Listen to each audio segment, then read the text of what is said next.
I've talked about a participant. She's open with me using her name, Janelle. She talked about some of her biggest fears, and when she was dying, and it wasn't like the typical ones, like the advanced care planning on a funeral or like even major decisions. What her biggest fears were is that she still has to shave, and she worried that whether a nurse would ask if they would help her shave her face so she could die as a woman with a woman's name. And I think those types of things are things that get totally overlooked and really matter when you are facing the end of life, to actually be able to die as who you are and with dignity. That actually scares me the most. I mean, like, we're moving ahead with the other letters in the alphabet, but I do worry a lot just with the current climate too, that, I mean, trans folks are so targeted right now, and I worry a lot about what their care looks like, and especially around the end of life.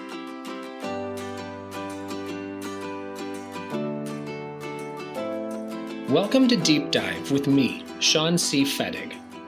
According to SAGE USA, a national LGBTQ advocacy and services organization for older adults, LGBTQ elders are 2 times more likely to be single and live alone than straight elders.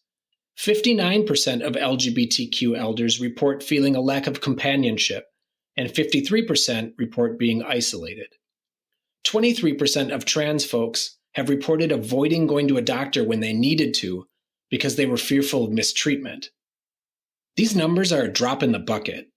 When it comes to healthcare and health outcomes for LGBTQ elders, the numbers are far worse than they are for straight elders. There are a number of reasons for this, but none is because we can't fix it. Rather, we choose not to.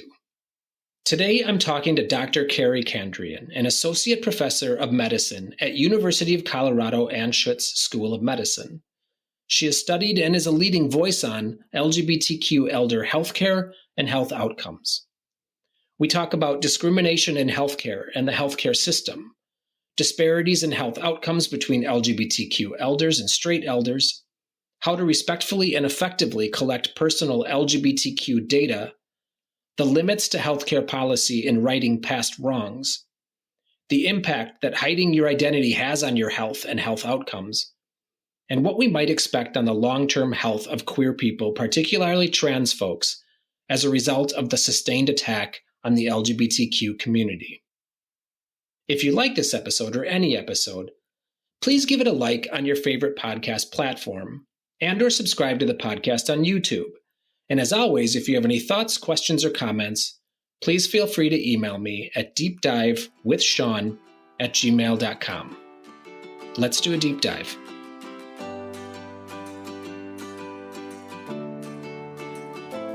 Dr. Candrian, thanks for being here. How are you? Good. Thanks for having me, Sean. Absolutely. I'm excited to have you here because first, happy Pride Month. Happy Pride.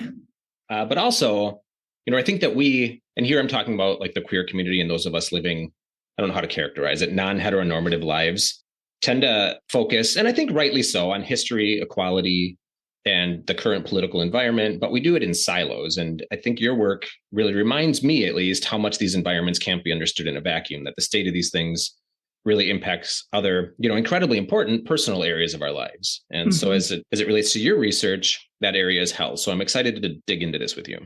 Me too. So, okay, let's start with this. Why does it matter to understand or study healthcare and the healthcare system from a distinctly LGBTQ perspective, as opposed to just healthcare or the system generally?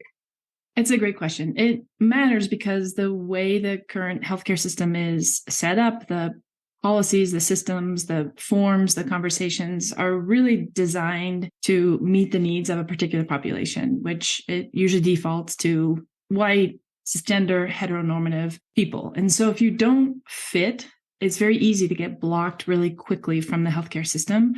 And so by taking a distinctly LGBTQ perspective, I think really helps bring awareness to the ways that the system is not designed to meet the needs of millions of people, and really helps to, I think, illuminate more easily ways we can actually change to improve the healthcare system. So this is something I haven't really thought about in past. It's interesting because I've grown up queer. I've been out since, I was like 20. So that's a couple of decades. And I don't know if it's because I didn't put a lot of thought into it, but I guess I never really approached healthcare as being something that would be tailored to me simply because I identify on that spectrum, on the LGBTQ spectrum somewhere. Mm-hmm. Although I'm realizing now, so like by way of an anecdote, just yesterday, I switched my primary care physician to an entirely different provider. Mm-hmm. And as I was talking to them to set up my first visit, I asked, I just want to clarify that you have no issues with LGBTQ patients or caring for people that identify within that. Mm-hmm. And she was like shocked, the person on the phone, that was taking my name. She was like, absolutely not. Of course, there's no issue. And she was so thrown by the question that she returned to it unprompted later. And was like, I just want to clarify, like, we have very strict policies about treating everybody the same. Wow.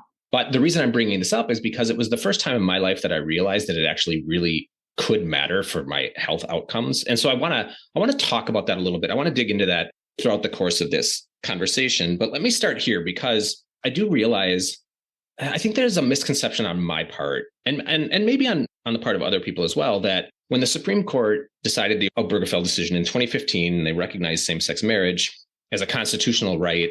I guess I assumed that what that meant was that there was going to be a resolution to all of the challenges that existed for people in LGBTQ or queer relationships. So among them is the idea that the marriage itself would remove those barriers to healthcare decisions and things like end-of-life planning and partner agency or authority when working within the healthcare system, or legal discrimination in the healthcare system. And so I think some of your work in this area, admittedly, to me, it's illuminating, but maybe a little bit sad, because I think, you highlight the fact that that's not entirely true. So I guess the question I have for you is, what mistake am I making in thinking that a federal right to same-sex marriage resolves the medical authority question or discrimination in the system? And then I guess, what are some of the challenges that remain? I think we all made the mistake, or I think all had sort of the hope that by legalizing same-sex marriage, or really acknowledging on such a national level, would help remove some of the stigma and the bias. And I think the problem is that it's really hard to, what we learned from that is it's really hard to legislate the way people think and feel. And although, this was extraordinary for so many of us to actually to be able to marry and love who we want and be able to acknowledge and celebrate that, legislation doesn't remove the undercurrents of fear, of stigma, of discrimination that are so pervasive, and I think actually create more challenges. And so my approach has really been, not to say that the policies are not critical, and I know I'm talking to a policy expert, but also recognizing that it's really, really hard to alone let them or think that they can actually help and change the way people think and feel. In terms of healthcare, I think the challenge is it didn't solve many problems or challenges in healthcare. I think people, especially the older LGBT community, which I particularly work closely with, they grew up in such a different time. It was illegal. It was dangerous. They lost their jobs. They lost their homes. They lost their families. They could have been thrown in jail if they were open about who they were. And so for many, I think still, once it was legalized, they chose not to get married. But I think the fear really stayed with them. Fear of not having their partner acknowledged, fear of not being able to be open about who they are. And it didn't always translate to healthcare. So I think once marriage was legalized, we have lots of different types of relationships. And so I think it was great for a number of people, but it didn't really solve who is the most important person in your life? Who do you need to have in the room to care for you? Who can make decisions for you if you're no longer able to? Those things still matter. And so I think it has put more pressure on us to make sure we actually have all the necessary forms. We find, like you mentioned, affirming and inclusive healthcare providers where these things that we shouldn't necessarily have to worry about go away. You're touching on, I think, some really important distinctions, and one that I guess I hadn't really in the run-up to our conversation thought much about. So one of the distinctions that you're talking about here, or you're touching on, is the distinction between the ability of policy to change the landscape, but really in one particular area or on one side of the spectrum. And that might be the legal side, right? Yeah. But what policy can't change, at least in the immediate moment, is the historic impact of discrimination on a community and what that might mean for their ability to pivot in the new landscape. Exactly. I focus, like you said, on the policy side.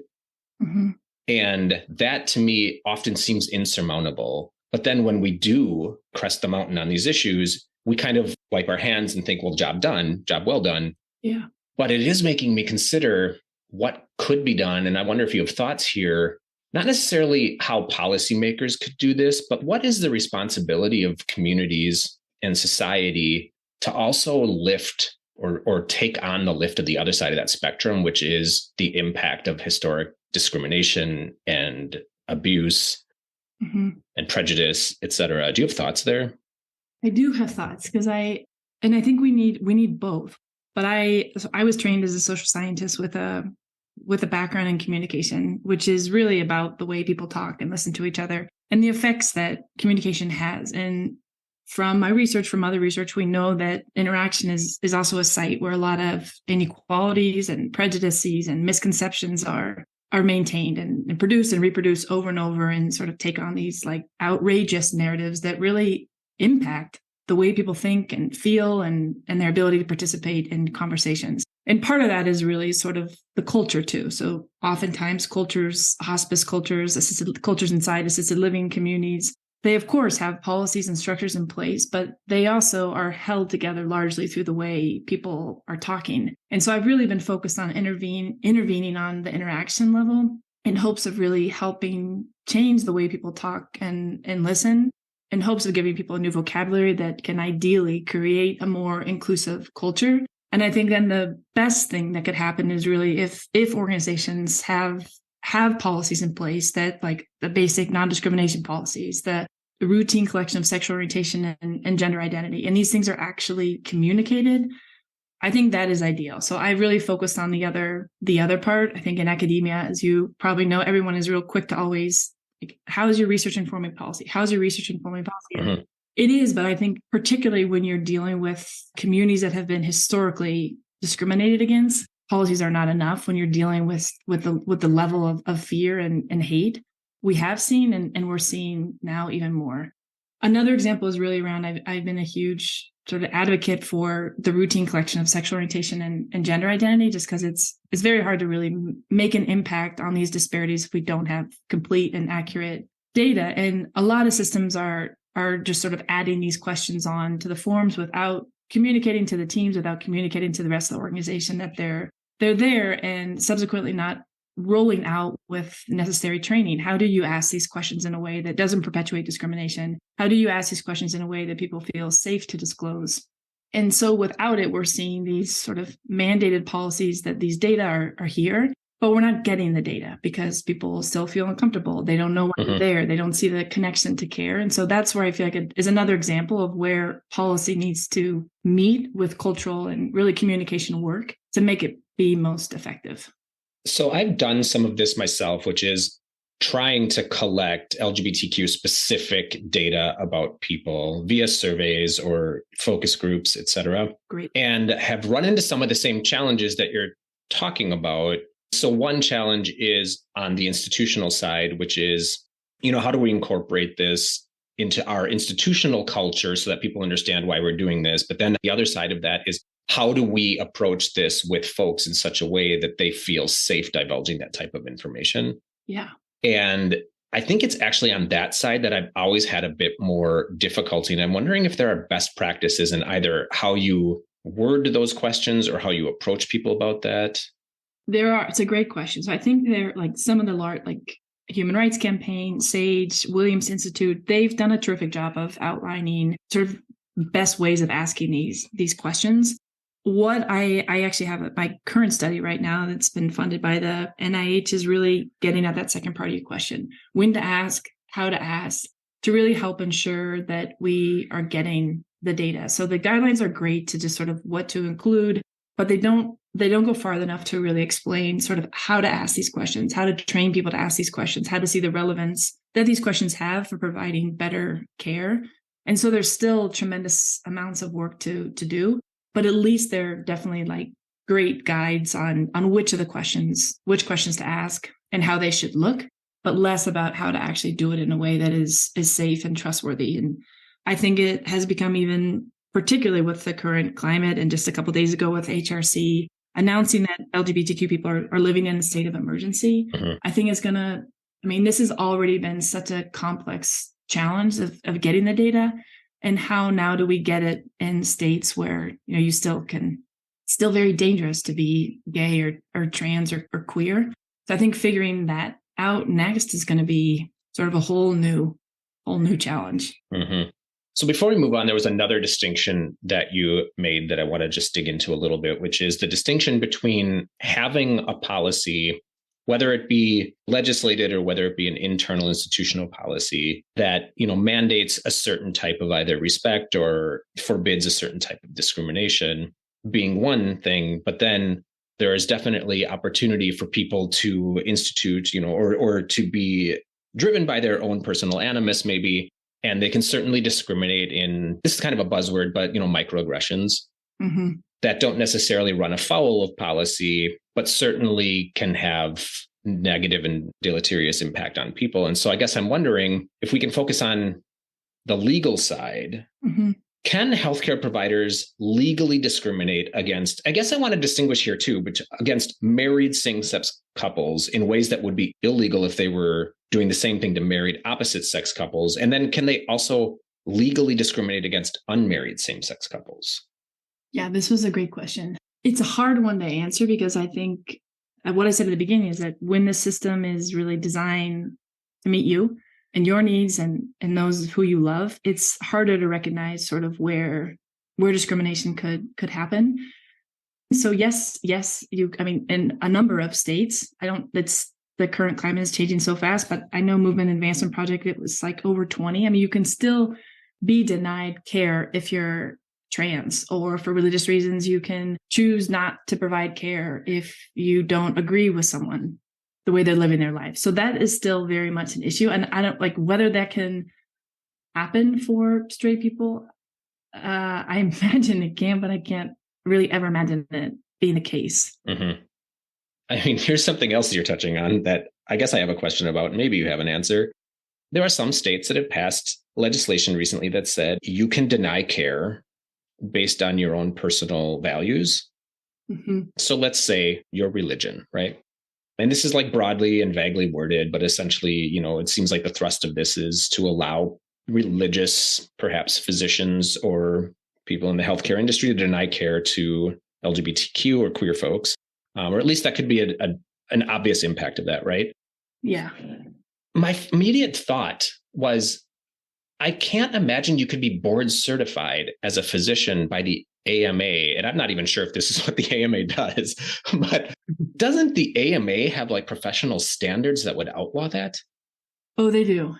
The challenge is though, it's still they're often not enforced, and that so part of I'm on the board of directors of GLAMA, which is Health Professionals Advancing Health Equity. And this last year, we actually created this registry for providers to enroll to sort of be flagged as an affirming mental, behavioral, and really physical health. But you can, and people, we know that this is, just in 2020, 70% of trans people reported being discriminated against. So, some I think have better policies in place, but there's still a lot of room to maneuver and still a lot of room to discriminate. Just looking at I live in Colorado, we have a gay mayor, we have, and generally we're pretty progressive. We have policies in place. And a year ago, there was a trans woman looking for housing and assisted living, and she uses she, her pronouns, was denied housing over 45 times. And there was so much room to discriminate with how they classify as housing and all sorts of things. Fortunately, she was able to find it, but there's even when you have policies in place, people don't often know about them, or a non-discrimination policy. There's often very little training about what does it actually mean to discriminate on the basis of sexual orientation and gender identity, and what does it not mean, and what does this look like, and that part is still lacking. So I think a lot of policies are in place, but there's just still tremendous amounts of space to discriminate. And we know it's happening a lot. So we've talked about some of the unique challenges for LGBTQ or queer people in the healthcare system, but specific to elders. So let's dig into some of your more specific work. What is something we should be thinking about healthcare here that might be unique to LGBTQ elders that's not such a challenge for heterosexual elders?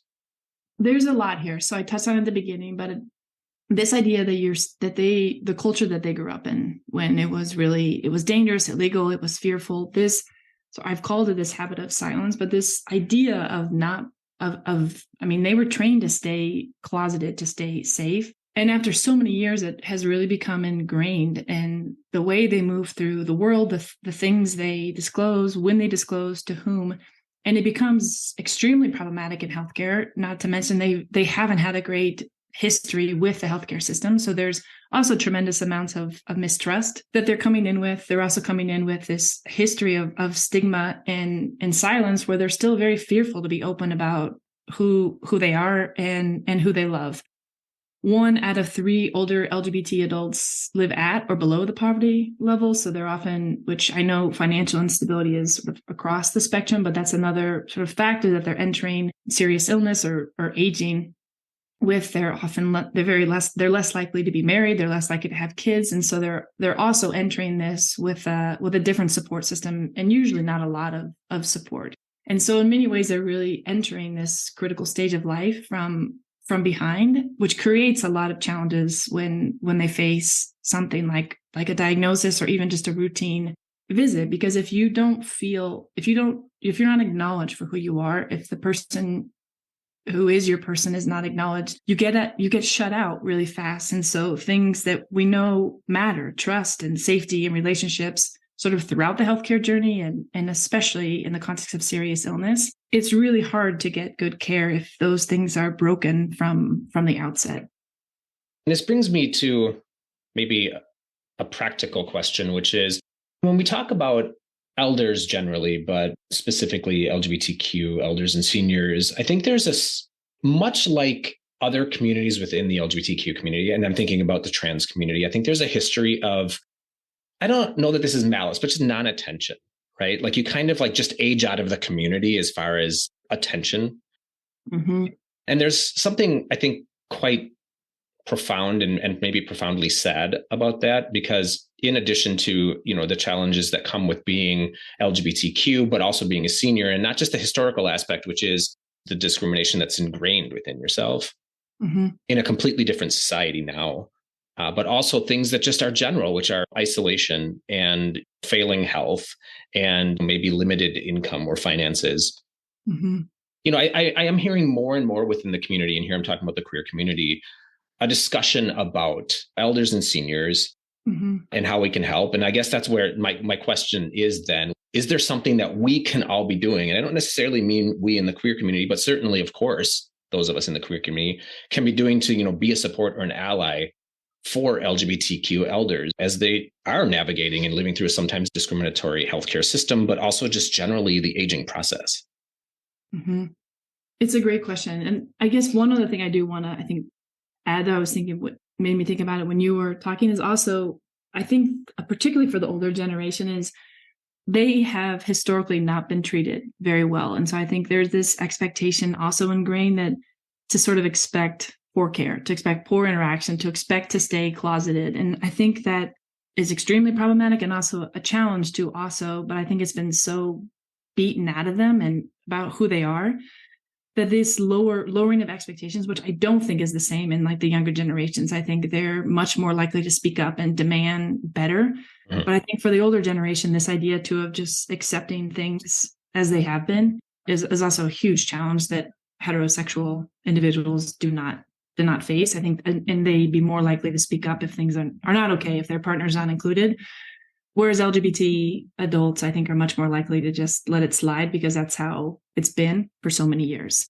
In terms of what we can actually do, I think, in general, we don't treat elders very, very kindly. And I think you're right that I think, fortunately, like through SAGE and other organizations, they're bringing attention to the older LGBTQ community. And I know there's a lot happening, like multi-generational programs, which I think is really terrific because, like you said, the isolation, the community, our chosen families matter throughout life. And I think really become even more important. And so finding ways to, I think, volunteer, like actually seek out and have friends with LGBT people who are older, meet with them, call them, keep in touch. I think those things are terrific ways. I think, just from like a community perspective, And I think from a more like system and policy, I hope researchers, I hope policy experts actually really make sure that they're considering the older generation, because I think a lot of the solutions that are being talked about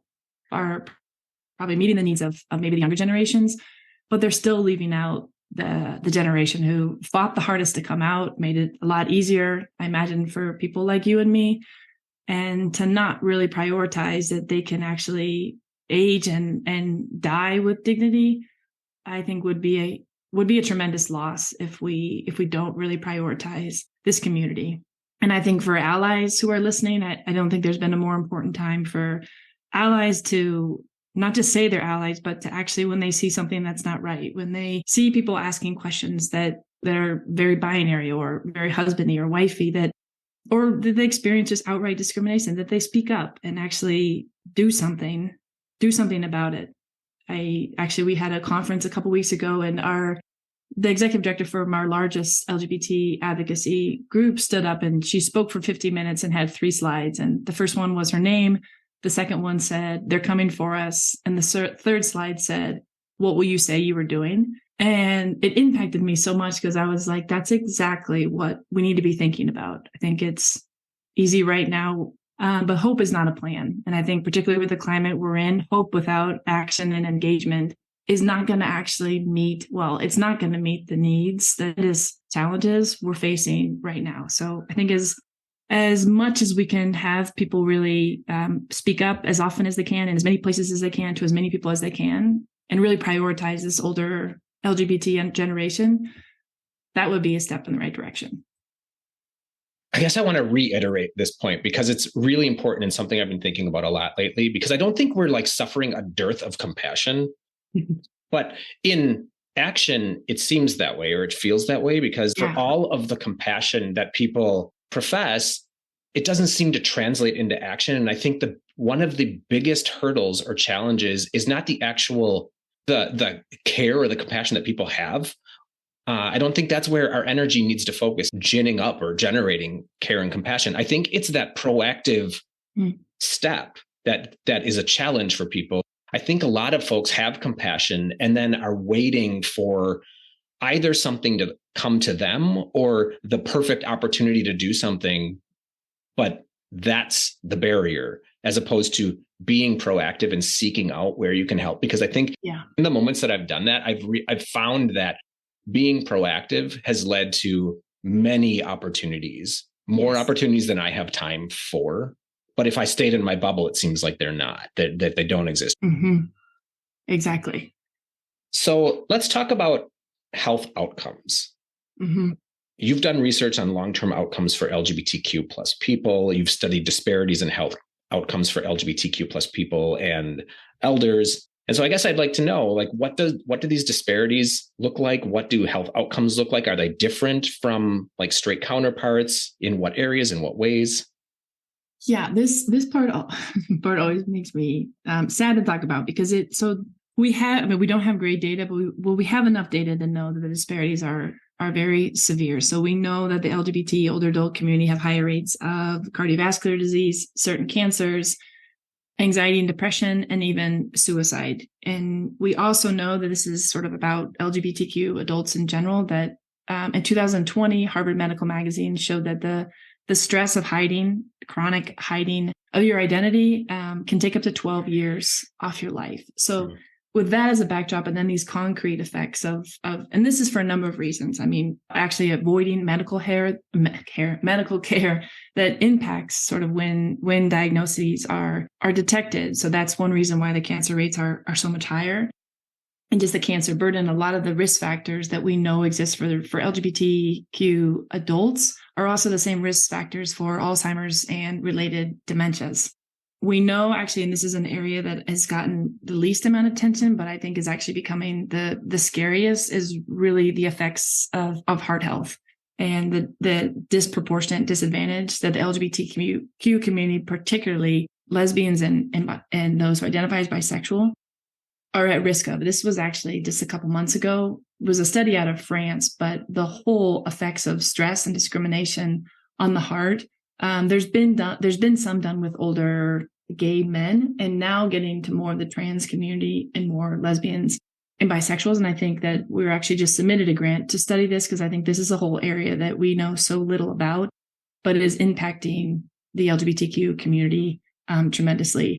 Another outcome that we see a lot, that I've seen a lot of my research, is also just the outcome of around bereavement and disenfranchised grief. When losses can't be openly acknowledged, socially accepted, the partner is not identified as the person who actually needs grief and bereavement. We see this a lot, that grief just goes unnoticed. They don't get support. And that's a huge health disparity that the LGBTQ community faces that others do not. So you mentioned the trans community. I feel like we'd be remiss if we didn't dig into that a little bit, given kind of the current climate, particularly in red states, of denying trans affirming healthcare. Yeah. And you mentioned this a little bit, but what impact do we expect this to have on the trans community? And I guess what I'm asking here is, I think there's the obvious impact, right, of the immediate denial of care. Mm-hmm. But I think there's cascading effects in a holistic environment of legislation like this. So beyond this, the denial of immediate, trans affirming care, I guess I'm wondering about long-term impact and outcomes, things like the healthcare climate for trans folks, or mental health, or long-term physical health. And like I said, you touched on this a little bit, but yeah, I'm wondering if we could dig in. I agree on digging in. I wish, and this is the challenge with the data too, and just these communities been historically absent from research, is we have so little even longitudinal data and even just sort of repositories that where this information would be. But I do think we haven't even really completely wrapped our heads around just sort of, I think for healthcare, gay and lesbian and bisexual. I mean, maybe those have become more, well, I guess they are. We've made progress, but I do think, we know that the trans community is even more. And if you add sort of any other intersecting marginalized identity, it gets to be like a quadruple disparity in minority identity. I'll speak just from the participants I've had, and I think it's probably very different from the younger generation, and particularly in hospice, that there's been absolutely zero done on just sort of what this looks like, what it looks like to continue with gender affirming care towards the end of life, and the training that is not even happening. And we don't even have a good sense of actually how many trans individuals are accessing hospice, just because we don't have the data. But from the stories, at least from my qualitative work, there's still tremendous amounts of fear. I've talked about a participant, she's open with me using her name Janelle. She talked about some of her biggest fears, and when she was dying, and it wasn't like the typical ones, like the advanced care planning on a funeral or like even major decisions. What her biggest fears were is that she still has to shave, and she worried that whether a nurse would ask if they would help her shave her face so she could die as a woman with a woman's name. And I think those types of things are things that get totally overlooked and really matter when you are facing the end of life, to actually be able to die as who you are and with dignity. That actually scares me the most. We're moving ahead with the other letters in the alphabet, but I do worry a lot just with the current climate too, that trans folks are so targeted right now, and I worry a lot about what their care looks like, and especially around the end of life.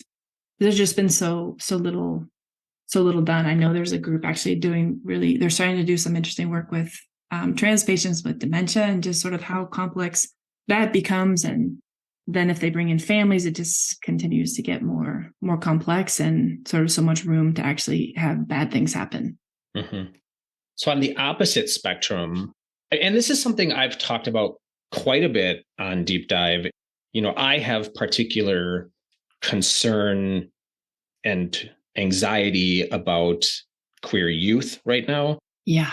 So that's, the opposite end of the spectrum from what we've been talking about. But people are of two minds here. Some folks kind of commiserate with me, which is the potential tragic impact that all of this can have on kids coming up now. But some folks, argue, and I think probably validly, that these kids are coming up in a completely different environment than our elders did, wherein they have many more outlets and have been empowered in ways and feel more empowered in ways that perhaps our generation or other older generations don't, and are quite hopeful in that respect. And that also changes the landscape, right? What that means is that as they age, this will change the landscape of elder care for LGBTQ folks because of their approach, right? And the environment that they're living in. Are you hopeful? For everyone? Well, it's a deep question. Yes, because I do think we have to.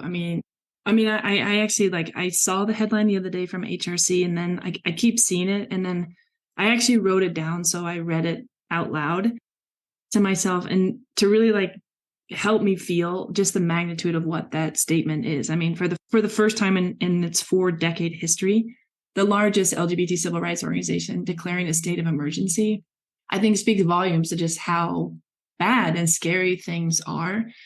And I think that the hope is that we do lose hope, and that we do think that, there's no sense in trying. And it's true that we've gone, that what is happening will take years and years and years, decades to fix. But I do have hope, because I do think there are, like you, a lot of really good people doing really good things that we don't always hear about and hear from. And so it's hard to hear those voices right now. It's hard to remember that they're out there. But I know that outnumbers the fear and the hate. The challenge, I think, is going back to what we talked about, just the action and engagement, is that enough people, because I do think if enough people really speak up and really think about what they can be doing to create a more compassionate world, it will get better. It has to get better. But it is very scary to be LGBTQ right now, especially trans. But I think it would be a total mistake to not have hope. And the things that do give me hope are when I meet allies, when I meet people going out of their ways to show that they're safe, to show that they're inclusive. That gives me a lot of hope, actually. So considering that, and, in the context of the current environment, what is some of the best advice you can give to LGBTQ people, elders, when it comes to healthcare planning? I think going back to, I think those questions are, how do you, and granted with access and where people live, they might not have a lot of options to even ask these questions or have access to an affirming provider. But I think those questions are great. How do you feel about caring for someone who is trans or lesbian? I think asking those questions and really making sure, or even asking for their policies. It's that serious right now to actually make sure that you'll be safe. I think if you have the ability to ask those questions, if you have options, I think those are great things to do. I think being prepared, with the proper paperwork, with advance directives, is also important. What I think is even more important is really making sure this information is known to as many people on the team to help normalize it too. Because I think that we as a community can do a better job of, and I say this knowing that I live in a state that is fortunately is for the most part safe. But if you don't, I think these sort of my recommendations are very contextual. But being able to talk more openly about your partner and to help normalize these conversations so they can hopefully help people demystify and destigmatize it. Because I do think the misconceptions and the fear is so outrageous that it prevents good care, prevents good conversations from happening. So I think the more open we can be, the more connected we can be. We've never needed community more than we have right now. It can be great. Okay. Final question. Yeah. What's something interesting you've been reading, watching, listening to, or doing lately? And it doesn't have to be related to this, but it can be. Not related to this. A really good friend of mine gave me Lucinda Williams' memoir. And I've been loving it. And as a result, I've been listening to a lot of her music. And we actually have hummingbirds. And so I've been actually watching a lot of hummingbirds, which is very calming, very soothing, and really sweet. We have a lot of hummingbirds in our yard as well. And that you love. I do. And when I lived in Wisconsin, it was, at least where I lived, it was not common to see them. But here they just live in our backyard, and they have such personalities. Such personalities. And for being so tiny, they're so aggressive. I know. Yeah. Yeah. If I hear that buzz now, I'm like, oh gosh, just duck down. You really can't wear red because they really will come after you. Yeah, they'll go for your head for sure. Did you have fireflies in Wisconsin? Yeah. Nice. my friend who gave me the Lucinda book lives in Iowa, and she sends me videos of them. Those are really cool. We don't have them here, I don't think. Never seen one. I don't know if it's climate change or what, but I remember when I was a child, it was just like at night in summer, it was fields of them. Ooh. And I just remember, I don't remember ever really seeing them after, like my teens, but interesting. I also moved to a bigger city, so I don't know. But also Lucinda Williams, I'm going to listen to her today. Like that's a good reminder. I've been meaning to check out her book because she had a pretty significant stroke, right? Yeah, and she's actually coming to Red Rocks this summer. She had to learn how to replay guitar, I think. It was a couple of years ago, right? Yeah, it's going to be remarkable because I heard that too, that she had to relearn. Which I always find fascinating. After a stroke. Yeah. That's awesome. I love that you love her. Dr. Candrian, thanks for being here and sharing your expertise. This has been a really valuable discussion. I enjoyed it. I enjoyed it too, Sean. Thanks so much for having me.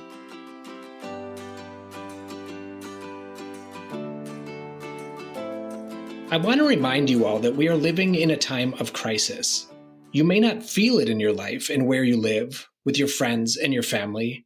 Maybe it all feels very far away, but this is a crisis nonetheless. The steps taken by red state legislators to erase queer kids and queer people, trans folks, from being is violently damaging. It's ruining people's lives. And this is not the moment for you to wait for someone else to fix it. These are the moments, the periods of time in which the crisis is such that if you have any agency, any power, any voice in any way, you need to use it. We have siblings in our community that are suffering, will suffer, could die because of the policies passing in some places. And if we have the ability and the resources, even if we live far, far away, this is the moment that we need to do something. Donate money, give of your time, be a support, vote, run for office, call out discrimination and hate when you see it. You don't have to give up your world, but you do need to take a stand, however you can, to fight this.